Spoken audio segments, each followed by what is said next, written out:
Student new life channel में आपका स्वागत है। आज मैं आपको वर्कशीट बताने जा रही हूँ।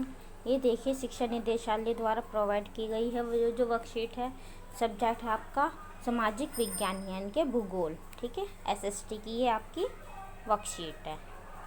कक्षा है सेवन्थ क्लास की वर्कशीट है। वर्कशीट नंबर है आपका 4। तिथि डेट है आपकी 30 जुलाई सन 2021। विद्यार्थी का नाम आपको अपना नाम लिखना है। कक्षा अध्यापक का नाम आपको अपनी नोटबुक में डालना है। ये जो है विषय, कक्षा, अपना नाम, क्लास टीचर का, डेट, वर्कशीट नंबर, ये सब आपको अपनी नोटबुक में लिखना है। तो चलिए देखते हैं ये जो वर्कशीट को पढ़ते हैं और समझते हैं। प्यारे विद्यार्थियों, आपने ग्लोब तथा मानचित्र पर देशों, महाद्वीपों तथा महासागरों के अलावा कुछ खड़ी व कुछ आड़ी रेखाओं को भी देखा होगा। देखिए, आपने पहली वर्कशीट में पढ़ा था ग्लोब के बारे में, ठीक है, और उसमें क्या थी, ग्लोब के बारे में पढ़ा था। अब हम पढ़ेंगे अक्षांश और देशांतर के बारे में।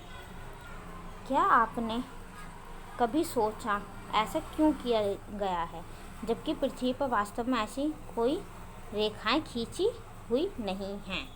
मतलब देखिए, जो ग्लोब है, मानचित्र, आपने ऑफिस में कहीं देखा होगा, कहीं पे भी जब भी देखा हो तो उसमें देखिए लाइनिंग खींची होती है, जैसे कि ऐसे ऐसे लाइनिंग, ऐसी और ऐसी भी देखी होगी ग्लोब पर। तो ये क्यों खींची जाती हैं? तो ये वास्तव में ऐसी कोई रेखाएं खींची हुई नहीं हैं। ये सिर्फ पृथ्वी को समझने के लिए कुछ काल्पनिक संदर्भ रेखाओं, अक्षांश और देशांतर को माना गया है। आइए इनके बारे में जानते हैं। ये जो रेखाएं हैं, ये सिर्फ काल्पनिक है, ठीक है, ये असलियत में खींची हुई नहीं हैं। तो देखते हैं आगे वर्कशीट। देखिए, यह है आपका अक्षांश और ये देशांतर। देखिए, जो अक्षांश है वो किसे कहते हैं? देखिए, आपने यहाँ देखिए, ये जो लाइनें जा रही हैं, ये जा रही है ना, ये लाइनें ऐसे ऐसे जा रही हैं, तो इन लाइनों को कहते हैं अक्षांश। ठीक है, क्या कहते हैं इसे? अक्षांश। और देशांतर किसे कहते हैं? यहाँ देखिए, यह एक पॉइंट है, नीचे भी एक पॉइंट है। इस पॉइंट से नीचे पॉइंट तक रेखाएं जा रही हैं, नीचे जा रही हैं, इस साइड से भी जा रही हैं और इस साइड से भी जा रही हैं, तो इनको क्या कहते हैं? देशांतर। ठीक है, अब इसमें नीचे देखते हैं हम क्या है और समझते भी हैं। देखिए, इसमें क्या अक्षांश और ये देशांतर। विषुवत वृत्त से ध्रुव तक स्थित सभी समानांतर वृत्तों को अक्षांश कहा जाता है। देखिए, मैंने अभी बताया आपको, ये जो लाइनें जा रही हैं ये क्या है? समांतर है। ये कभी भी एक दूसरे से मिलती नहीं है। जैसे कि रेल की पटरी देखा होगा आपने, सीधी सीधी जाती हैं, कभी भी आपस में मिलती है? नहीं मिलती, तो इनको क्या कहते हैं? समांतर। तो ऐसी ये रेखाएं अक्षांश हैं जो आपस में नहीं मिलती, इनको क्या कहते हैं? समानांतर वृत्त। और ये जो है ये इस टाइप से हो रहा है। ये देखिए, ये जो लाइन जा रही है अक्षांश, ये ऐसे जा रही है, ऐसे, फिर यूँ, फिर ऐसे ऐसे। ठीक है, तो ये क्या जा रही है? वृत्त में जा रही है, तो से क्या? समानांतर वृत्त, वो क्या कहते हैं? अक्षांश। यहाँ देखिए, उत्तरी ध्रुव को दक्षिणी ध्रुव से जोड़ने वाली सभी अर्धवृत्तों को देशांतर कहा जाता है। देखिए, इसमें क्या है? दो पॉइंट है, एक यहाँ पॉइंट है, एक यहाँ पॉइंट है, इनको क्या कहते हैं? ध्रुव। क्या कहते हैं इन्हें? ध्रुव। ठीक है, यह है उत्तरी ध्रुव, यह है उत्तरी ध्रुव, और यह है दक्षिणी ध्रुव। ठीक है, नीचे वाला दक्षिणी ध्रुव है, ऊपर वाला क्या है? उत्तरी ध्रुव। तो उत्तरी ध्रुव और दक्षिणी ध्रुव से जोड़ने वाली सभी अर्धवृत्तों को देशांतर कहते हैं। ये जो लाइनें जा रही हैं इनको क्या कहते हैं? देशांतर। ठीक है, पता चल गया आपको? ये ऊपर ध्रुव है, उत्तरी ध्रुव, और नीचे वाला क्या है? दक्षिणी ध्रुव। सबसे बड़ा अक्षांश विषुवत वृत्त 0 डिग्री पृथ्वी को उत्तरी गोलार्ध और दक्षिणी गोलार्ध में विभाजित करता है। देखिए, जो ऊपर है ये पॉइंट है, यह है उत्तरी गोलार्ध। क्या है ये? उत्तरी गोलार्ध। ठीक है, और ये नीचे वाला जो पॉइंट है यह है दक्षिणी गोलार्ध। दक्षिणी गोलार्ध।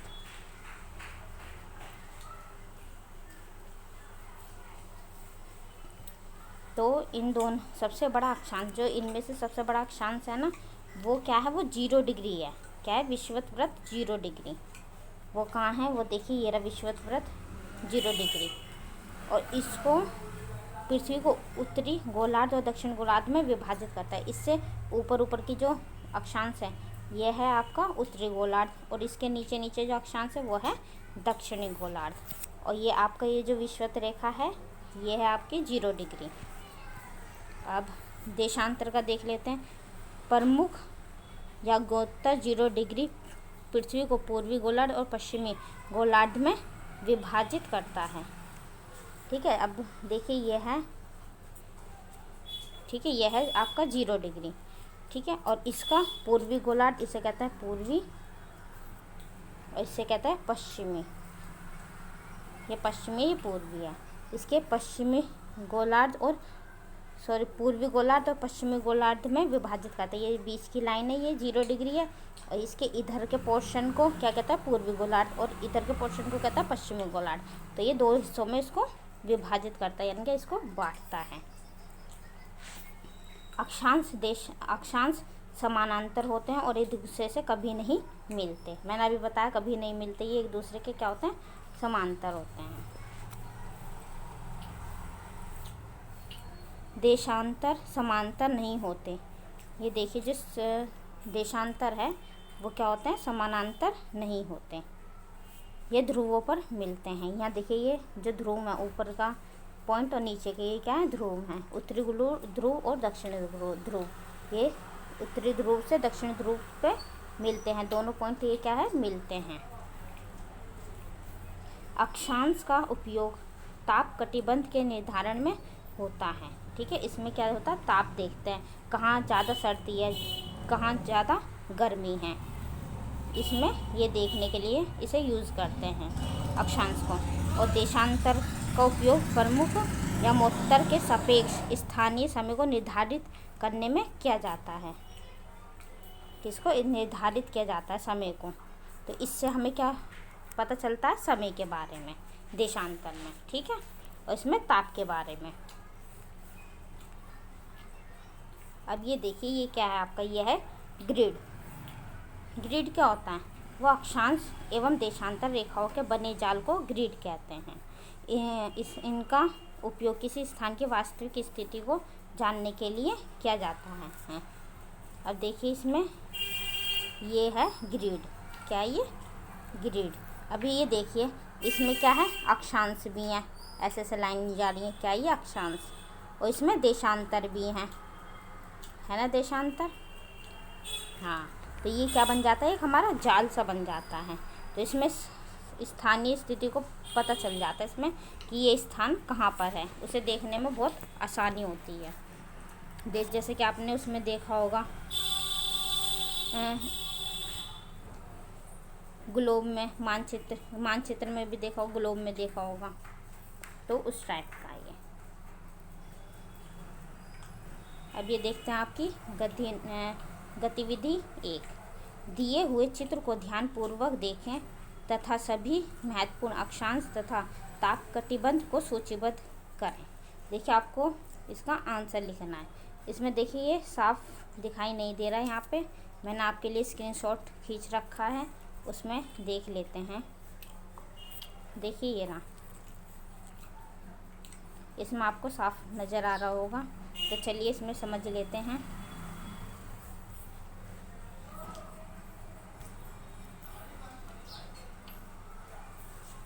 देखिए ये जो ऊपर वाला मैंने बताया था आपको, उत्तरी ध्रुव, ठीक है, और नीचे वाला क्या होता है, दक्षिणी ध्रुव। दक्षिणी ध्रुव के ऊपर देखिए 66 डिग्री दक्षिण में, 66.5 डिग्री दक्षिण में कौन सी रेखा, दक्षिणी शीत कटिबंध, है ना, इसे के दक्षिणी ध्रुव व्रत। क्या है ये, दक्षिणी ध्रुव व्रत। और ऊपर जो है उत्तरी शीत कटिबंध, ये क्या, उत्तर ध्रुव व्रत। ये भी 66.5 डिग्री उत्तर में है, ये 66.5 डिग्री दक्षिण में है। यहाँ पे बहुत अधिक सर्दी रहती है इन स्थानों पे। और उसके ऊपर है मकर रेखा है ये, और यहाँ पे है उत्तरी ध्रुव पर क्या है, कर्क रेखा।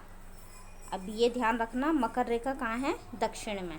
दक्षिण ध्रुव पर, और कर्क रेखा है उत्तर ध्रुव पर, और उत्तरी शीतोष्ण कटिबंध, और ये हैं दक्षिणी शीतोष्ण कटिबंध। यहाँ पे ना तो गर्मी रहती है ज़्यादा, ना ही ज़्यादा ठंड रहती है।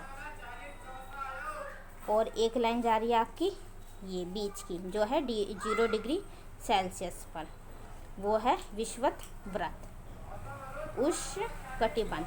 यहाँ पे बहुत ही अधिक गर्मी पड़ती है, यहाँ पे सूरज की रोशनी आती है तो यहाँ पे बहुत अधिक गर्मी पड़ती है, ठीक है। और कर्क रेखा मकर रेखा कहाँ कितने डिग्री है? यह है 23.5 डिग्री उत्तर में है, और मकर रेखा है 23.5 डिग्री दक्षिण में। तो इसका हम आंसर देखते हैं कि कैसे लिखना है आपको। मैंने आपको समझा दिया। देखिए इसका आंसर ये है, ऐसे लिखना आपको। देखिए गतिविधि 1, कटिबंध लिख के अभी मैंने बताया आपको उत्तरी व दक्षिणी शीत कटिबंध, उत्तरी व दक्षिण शीतोष्ण कटिबंध एवं उष्ण कटिबंध है, ठीक है। ये है सारे आपके कटिबंध। अब है अक्षांश।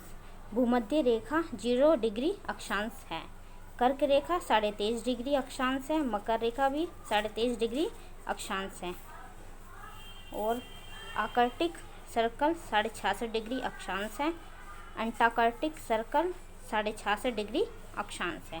तो आपको ये अपनी नोटबुक में लिखना है। ये गतिविधि 1 का आंसर है। अब ये देखते हैं GMT ग्रीनविच मीन टाइम, ये इसकी फुल फॉर्म है GMT की। इसको क्या कहते हैं? Greenwich mean time. Greenwich great Britain में स्थित है। ये जो है ये कहाँ है? ब्रिटेन में स्थित है। इसका मान 0 डिग्री देशांतर है। इसके आधार पर विश्व में समय का आकलन किया जाता है। इससे क्या होता है? समय का आकलन किया जाता है। इस यहाँ पे समय क्या है? भारत में 82 डिग्री 30 पूर्व देशांतर को भारत का मानक यामोत्तर माना गया है।